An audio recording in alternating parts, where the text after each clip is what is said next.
What if I told you that the doubt living in your mind isn't yours, that it wasn't born with you, that it was installed, not by truth, not by evidence, but by repetition, by years of hearing what couldn't be done, of seeing others settle, of watching powerful men shrink to fit into small cages built by fear? What if I told you that every hesitation you've carried, every quiet voice that told you to wait, to hold back, to question your own strength, was never yours to begin with? It was borrowed, programmed, repeated, but not born. Because you, my friend, you were not made to question yourself. You were made to build, you were made to rise, you were made to win. Not eventually, not someday, not when everything lines up perfectly, but now. And if you stay with me, not halfway, not half listening, but fully, if you breathe these words, speak them aloud, and return to them daily, then something will begin to shift, not in theory, not in imagination, in identity. Because what I'm about to give you is not a motivational talk. It is a reprogramming, a full recalibration of the system that has quietly allowed doubt to lead your steps for far too long. And when it's over, when the last word has been spoken, you will no longer recognize the version of yourself that accepted smallness as fate. Because doubt, as I will show you, is a habit, and habits can be broken. But belief is a decision. Belief is the act of remembering who you were before the world taught you to shrink. And today we return to that man, the one who knew he was meant for more, the one who didn't wait for proof to take the first step, the one who acted as if victory was inevitable. And let me tell you something most men never hear. That man is still inside you, waiting, watching, wondering when you'll stop listening to the old voice and start moving like a builder again. So say it with me now. I was not made to doubt, I was made to win. Say it louder. I was not made to question, I was made to decide. Say it until your voice shakes off the dust of hesitation. I do not wait for courage, I move anyway. Because today, we are not here to play with belief. We are here to make it law. And once you've made a law of the mind, the body, the voice, the results, they follow. So stay with me from this first word to the last breath. And let's begin the process of burning doubt out of your identity for good. Let me be very clear. You were not born with doubt. No man is. Doubt is not a natural instinct. It is not hardwired into your soul. It is a condition, a disease of the environment, a mental parasite that grows only when fed. And the world, my friend, is full of feeders. You were born with curiosity, with hunger, with fire. No child comes into this world second-guessing himself. Look at any young boy. He does not wonder if he can walk. He tries. He does not ask if he has permission to explore. He moves, he falls and rises, screams and reaches, not because he's certain, but because he hasn't learned to fear yet. Doubt is not natural. It is taught. It is modeled. It is repeated. And by the time you are grown, you've been told, directly or indirectly, that your power is dangerous, that your fire must be tamed, that dreaming is for others, not for you. But here is the good news. If doubt was learned, belief can be built. And that building begins with remembering the truth of who you are before the world shaped you. It begins with one small act of rebellion, rejecting the idea that you must be hesitant just because others around you were. Let me show you how this worked in the lives of the men I studied. Henry Ford, for example, was not a man born into advantage. He had no prestigious schooling, no wealthy lineage, and yet he refused to learn doubt. When the world told him his vision for an affordable automobile was madness, he responded with action. His own engineers, men with greater education, told him it was impossible to build an 8-cylinder engine in a single block. And what did he say? Produce it anyway. Not once, not twice, but every time they returned with failure, Ford said the same words: produce it anyway. That's not genius. That's not luck. That's belief. A belief so firm, so final, that it didn't flinch in the face of impossibility. Ford had trained his mind to obey his vision, not his environment. He had unlearned doubt and replaced it with decision. And that decision became law, not just for him, but for the industry he led. Or consider Thomas Edison, who failed, not once, not 10 times, but over 10,000 times in pursuit of the electric light. 10,000 failures, 10,000 moments where doubt could have taken the throne. But Edison didn't entertain doubt because he had built something stronger: identity. He didn't say, "Maybe I can." He said, "I am the man who will." And that identity became armor. Every time a test failed, he didn't internalize it. He moved forward because his belief wasn't rooted in evidence. It was rooted in repetition. He had told himself again and again that this would work, that he would work, that something would work. And so it did. Understand this: belief is not a feeling. It's not something you stumble into. It's not something that floats down from the heavens when you meditate long enough. It is built the same way a bridge is built, the same way a habit is built, through consistent daily acts of decision and discipline. You choose belief even when you don't feel it. You repeat belief even when your old identity screams otherwise. You walk like the man who knows, even when part of you still doubts, until that part no longer has a seat at the table. That's what Andrew Carnegie understood. When I sat with him, when I studied his methods and mindset, I discovered something that changed me forever. Carnegie didn't see belief as optional. He saw it as structural, as foundation. He once told me, if a man does not command his own mind, someone else will. And that's exactly what doubt is, a sign that you've surrendered your authority. Not consciously, not deliberately, but over time in small, subtle ways, you've let doubt set the tone. But that ends now, because now you are awake. Now you know the origin of the doubt you carry. It wasn't born with you. It was given to you, and now you are giving it back. Say this out loud: doubt is not mine. I refuse to carry it. Say it again: I do not live by hesitation. I live by decision. This is how you begin, not by feeling powerful, but by speaking power, by walking with posture that reflects certainty even before certainty has taken root. Because the subconscious does not obey logic, it obeys repetition. And every time you move like a builder, speak like a leader, act like a winner, you are building belief. The man you were meant to be, he's already in you. He's just waiting for the noise to stop. He's waiting for the command to rise. And this is that moment. Let us now speak of the most powerful moment in any man's life, the moment he makes a decision so clear, so permanent, so final, that the old self can no longer survive it. Because here is a truth too many never realize. Identity is not discovered, it is decided. You do not stumble into greatness, you declare it. You do not wait to become confident. You decide that from this moment forward, confidence will be your posture. You do not hope to one day become fearless. You decide to act even when afraid, and that very act rewrites the code of who you are. You see, every man lives within an identity. The problem is, most men live inside an identity they never chose, an identity built from accidents, from repetition, from fear, from the small opinions of small minds. And because they never consciously declared who they were, they've become a collage of contradictions, powerful in potential, paralyzed in practice.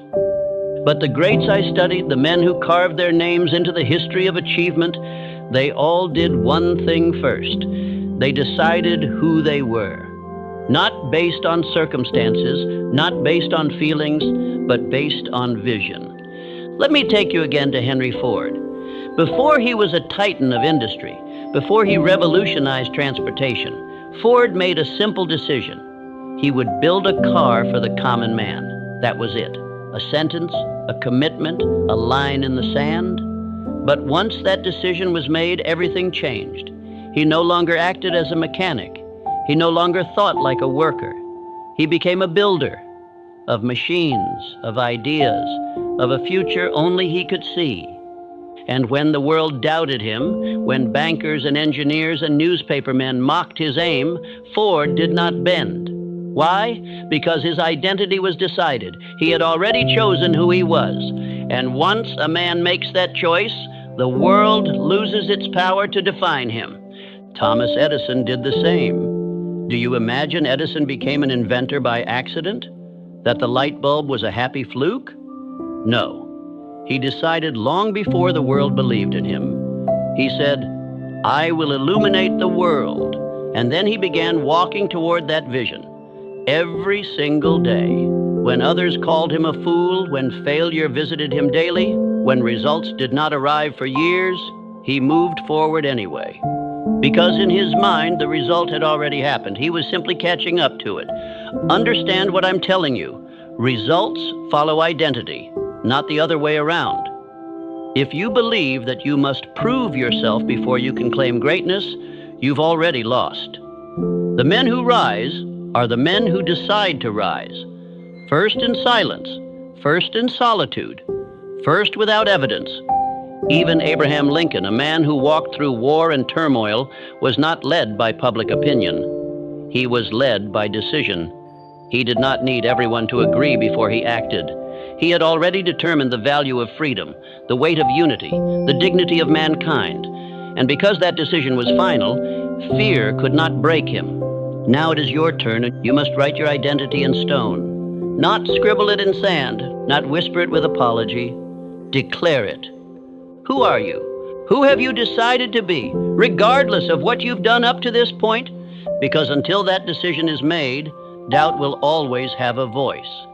You must say aloud, "I am not a man of hesitation. I am a man of execution. I do not drift between identities. I have chosen one, and I walk in it." And do not say it once. Say it until your subconscious hears it so often, so clearly, that it accepts it as law. That is how belief becomes identity. That is how decision becomes destiny. Let me offer you a ritual, the same one I saw in the lives of Carnegie, Schwab, Ford, Edison. Each morning before the world speaks, you speak. You declare who you are. You speak your identity aloud, not with hope, but with authority. You write it. You repeat it, you move in alignment with it, even when you don't yet feel like it. Because feeling will follow form. You must form the identity, and the emotion will rise to support it. Carnegie used to say, "A man's habits are simply his beliefs in motion." And what are habits but repeated actions born from a chosen identity? The man who sees himself as a king does not move like a servant. The man who has decided to lead does not wait for consensus. The man who knows he is meant to win does not flirt with doubt. He moves, and with every step his identity deepens until he becomes a force. So I ask you now, what have you been waiting to decide? What version of yourself have you postponed? What identity are you pretending is not yours to claim? Let that end here. Today you decide. You write the new name. You declare the new frame. You burn the bridges to the old self and never look back. Let this be the line. From this moment forward, you do not doubt, you decide, and the world, it adjusts. There is a moment in every man's journey where the greatest progress comes not from a new step forward, but from cutting off the way back. You see, movement without commitment is not progress. It is dabbling. It is dipping a toe into destiny while keeping one foot anchored in doubt. But no empire was ever built by a man who kept a backup plan for mediocrity. No legacy was written by the one who kept the exit door open just in case it got hard. The men I studied, Carnegie, Edison, Ford, Lincoln, they all understood a simple, sobering truth. If you leave the bridge standing, fear will always tempt you to cross it. The phrase "burn the boats" has become cliché, but it was not cliché for those who lived it. Let me take you to a true story. Hernán Cortés, the Spanish conquistador, landed on the shores of Mexico in 1519 with a handful of men to face an empire that vastly outnumbered him. And what did he do upon arrival? He burned the ships that brought them there, not because he was reckless, but because he understood human nature. When the mind believes there's a way out, it never fully commits to the way forward. And though I do not romanticize conquest, the principle remains timeless. You must destroy the exit if you want to force destiny to open the door ahead. This principle is not only true in war, it is true in your daily life. Henry Ford did not say, "We'll try this automobile idea, and if it doesn't work, we'll go back to making carriages." Number. He staked everything. When he committed to the Model T, he shut down production of every other car his company was making, against the advice of his board, against the fear of his peers. He simplified, he streamlined, he focused, and in doing so, he created a revolution in manufacturing. Why? Because there was no retreat. Ford didn't seek comfort, he sought completion. Thomas Edison, too, had no plan B. When he set out to create a functioning light bulb, he faced more than 10,000 failures. But each attempt was made with the resolve of a man who had already sealed his fate. He once said, "I have not failed. I've just found 10,000 ways that won't work." That is not the voice of a man who left the door open to quit. That is the voice of a man who locked it, threw away the key, and set fire to the room behind him. Andrew Carnegie, as a young immigrant with nothing but a job in a telegraph office and a mind full of ambition, decided early that poverty would not have the final word. He did not pursue wealth as a wish. He pursued it as a necessity, not for greed, but for impact. He devoted himself to mastery of industry, management, communication. When he committed to steal, he committed with everything.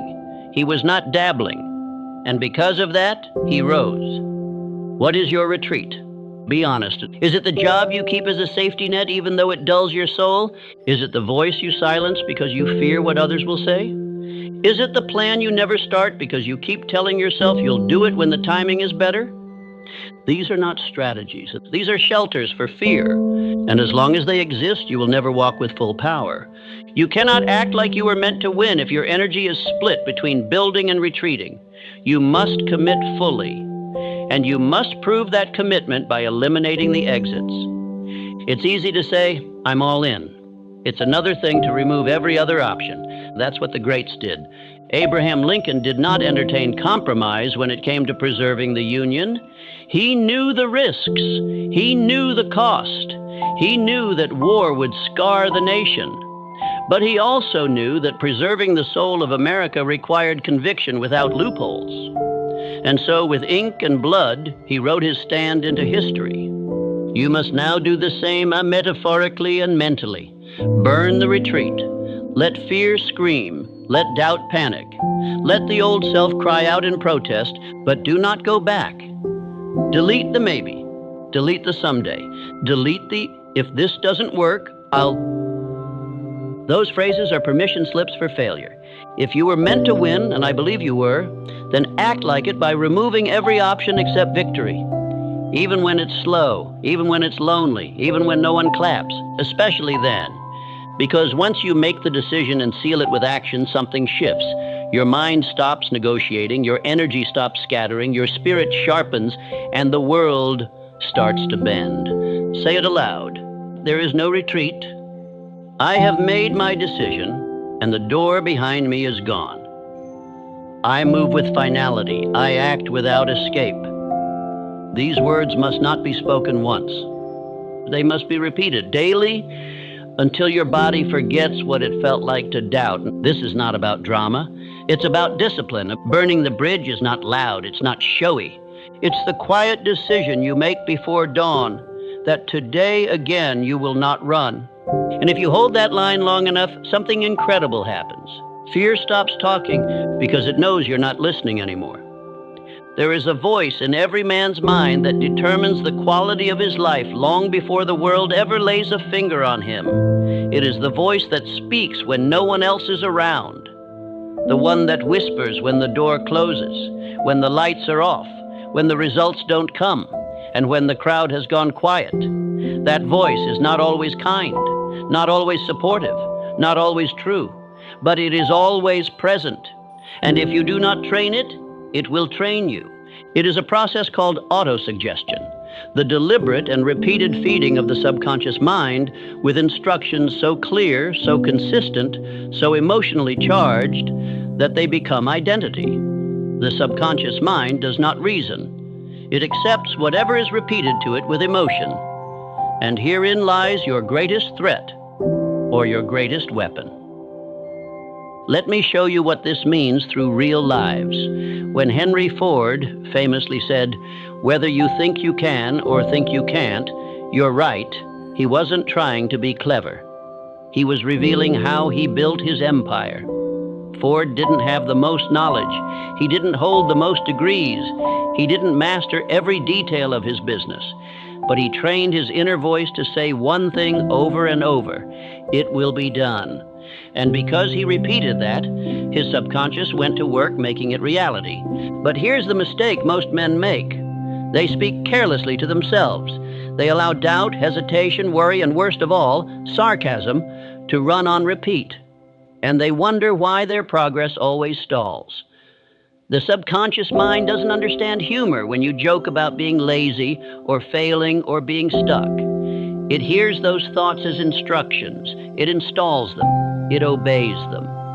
And soon you do too. Thomas Edison, after thousands of failed attempts to create a working light bulb, was asked by a reporter how he kept going. He replied, "I haven't failed. I've just found 10,000 ways that won't work." But understand what that really was. It wasn't just optimism. It was programming. It was a mental script so strong, so repetitive, that failure could not take root. Every time he spoke those words, he trained his inner voice to keep moving forward, and the voice obeyed. Andrew Carnegie, too, was relentless in this discipline. He instructed the young men under his mentorship to write their chief aim and read it aloud every morning and every night. He believed that a man could become unstoppable if he simply repeated the right idea often enough. Not whispered, not read silently, spoken. Why? Because the voice you speak becomes the voice you hear, and the voice you hear becomes the voice you believe, and what you believe shapes your world. So let me ask you, what have you been telling yourself? When no one's watching and results aren't showing, what do you say? "I'm tired. This probably won't work. Maybe I'm not the type. I'm just trying." These are not harmless phrases. They are weapons turned inward. And the more you repeat them, the deeper they sink. But the good news is this: you can change the script. It begins with discipline. Each morning, before the world gives you its version of reality, you must give yourself yours. You must look yourself in the mirror and declare, "I act before fear has a voice. I do not drift, I do not delay. I am the kind of man who keeps his word, even when no one is watching." And again, at night, just before sleep, when the mind is soft, when the subconscious is open, you speak your aim, you speak your identity, you speak your next move. Why? Because the mind remembers what it hears last. This is not motivational fluff. This is neurological reality. It is how the brain wires thought into habit, how the habit becomes instinct, and how instinct becomes destiny. Even Charles M. Schwab, in the height of his industrial leadership, was known for his unmatched optimism. But it wasn't blind. He had trained his focus. He avoided negative language. He redirected failure. When others panicked, Schwab reframed. That mental strength didn't come from birth. It came from repetition. You must now create your own script, a handful of phrases, spoken with intensity, repeated with conviction, not generic affirmations you found in a book, your words, your beliefs, written with fire. Let me help you begin. I do not explain my power, I execute it. My actions train my mind to believe. I am not waiting for motivation, I move with discipline. Write them, speak them, repeat them daily. And here's what will happen. The inner voice that once wavered will harden. It will sharpen. It will begin to speak with clarity, even when things feel uncertain. And when that happens, everything changes. You will no longer talk yourself out of action. You will talk yourself into motion. You will no longer entertain excuses. You will interrupt them with new instruction. You will no longer doubt your identity. You will reinforce it with every breath. This, right here, is how you kill the doubt. You don't wait for it to leave. You drown it in truth. You replace the old voice. You install a new one. And once the subconscious accepts that new voice as dominant, doubt will knock, and your mind will not even hear it. Because the inner voice is too focused, too decisive, too trained to look backward. So I challenge you, make this speech your ritual, and not just once, but again, and again, and again. Because repetition is how we become. There comes a moment in every man's life where he must choose. Will I follow how I feel, or will I follow what I've decided? Most men, without knowing it, live under the rule of emotion. They act when it feels good. They pause when it feels hard. They speak when they're confident. They hide when they're uncertain. And they wonder why their life never becomes what it was meant to be. But the builders, the producers, the titans of history, they lived by a different compass. They were not governed by moods, by opinion, or by fear disguised as logic. They moved by faith. They didn't wait to feel brave. They acted before courage arrived. They trusted what they decided more than what they felt. Let me explain this clearly. Faith is not some mystical energy floating in the ether. Faith is a mental attitude, a muscle, a discipline. It is built like a wall, brick by brick, through repetition, decision, and the refusal to waver. And most importantly, faith is a choice. You do not need a reason to believe. You choose to believe, and the reason will follow. Henry Ford embodied this. He was told repeatedly by engineers, financiers, and supposed experts that his ideas were impossible, that the public wouldn't want a car, that an 8-cylinder engine in one block couldn't be done. And yet, he replied every time with a simple command, build it anyway. Why? Because his belief wasn't based on the external world.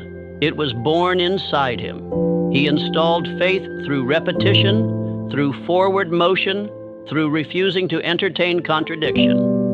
Ford didn't always feel strong, but he always led himself like he was. That is the key. You do not need to feel the faith. You need to move like it's already there. Thomas Edison failed thousands of times on his journey to create the electric light, but he was never broken.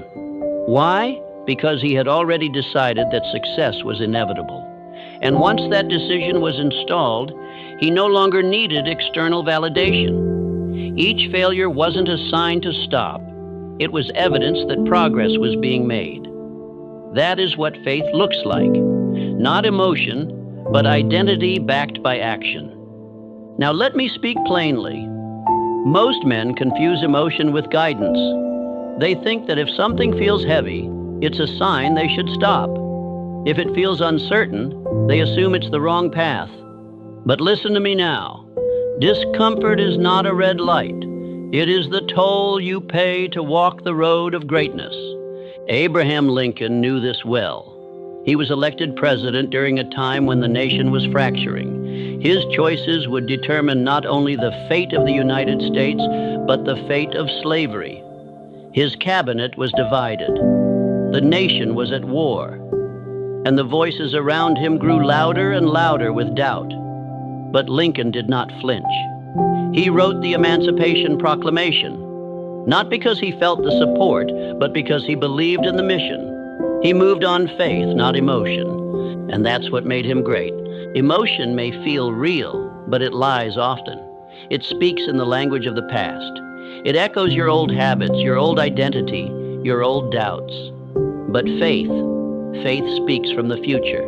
Faith speaks from the man you decided to become, not the man you used to be. That is why I empathize repetition so deeply, because repetition creates faith. The more you speak belief, the more you act from it, the more it becomes your default. And once it becomes your default, emotion loses its grip. So I ask you now, who is leading your life? Is it the man who acts on fire, on vision, on purpose? Or is it the man who waits until he feels good to make a move? You must make the decision today. I lead from faith, not from feeling. That means you show up even when you're tired. You speak truth even when your voice shakes. You follow through even when the results haven't yet arrived. Why? Because faith is not about evidence. It is about conviction. Let me give you a practical way to live this out. Every morning, declare your beliefs out loud. Not what you feel, but what you choose to believe. I act before I feel ready. I am not a slave to emotion. I command emotion. I walk by faith because the man I am becoming is already real. Then move immediately, without debate. You build faith not by thinking about it, but by acting as if it were already yours. And yes, you will feel resistance. Yes, the old thoughts will rise, but they are ghosts. You do not negotiate with ghosts. You replace them with fire. This is the same process Charles M. Schwab used when building the foundations of U.S. Steel. He wasn't always certain of the outcome, but he carried himself with certainty. He knew that people don't follow emotion, they follow conviction. And the only way to carry conviction is to practice it daily. So train yourself to move without needing to feel perfect. Say this now. I do not trust the voice of emotion. I trust the voice of purpose. I do not wait to feel powerful. I act until I am powerful. I lead myself. I do not follow the wind. Repeat these every morning. Let them take root. Let them replace the voice that once led you to pause. Let them become the soundtrack of your actions. Because the man who leads from emotion will always be led by fear. But the man who leads with faith, he becomes unshakable. He becomes unstoppable. He becomes inevitable. Let us now continue to the next part, because faith must always be matched with action. Not random motion, but decisive execution. There is a law that governs all progress, and it is this. Indecision is the seedbed of fear. It is not failure that paralyzes a man. It is not rejection. It is the simple refusal to choose. And I tell you plainly, no man who hesitates can ever lead himself. He will be led by circumstances, by emotions, by the opinions of others, by the inertia of yesterday's version of himself. But the man who decides, the man who moves, that man becomes a force.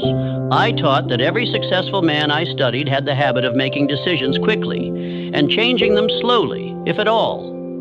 I found this in every titan, every mogul, every builder of empires.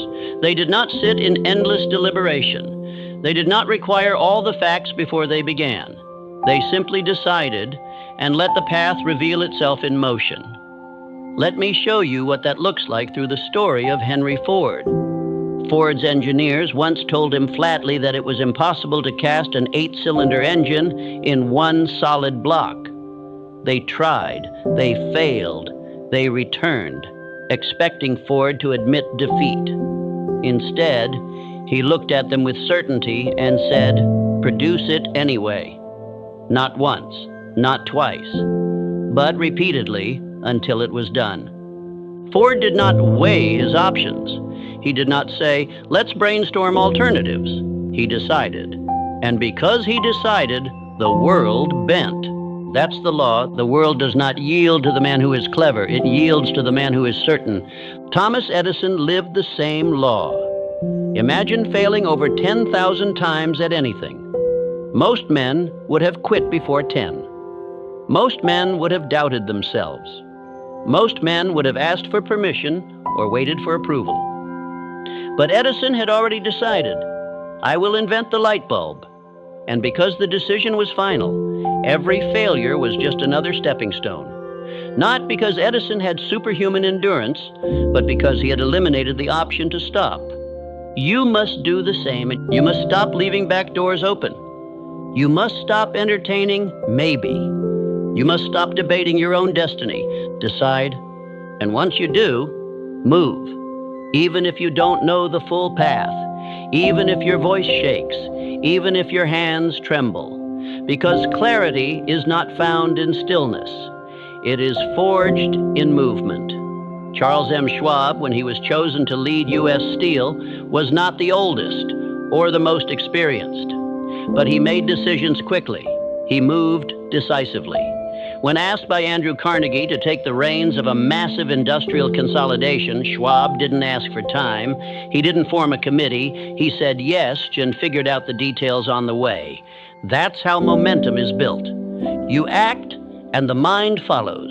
You move, and fear loses its grip. You execute, and the subconscious begins to trust you. That's what most people never understand. Every time you hesitate, you tell your subconscious, I don't believe myself. But every time you act, even imperfectly, you reinforce the identity of a man who does what he says he will do. And soon, your body, your posture, your thoughts, your very presence begin to reflect that new identity. So I ask you now, what have you left undecided? What path have you delayed, waiting for more time, more clarity, more courage? And how much has that delay already cost you? Because indecision is not neutral. It is expensive. It robs you of time, of energy, of confidence, of opportunity. But you can shut the door on it right now. Say aloud,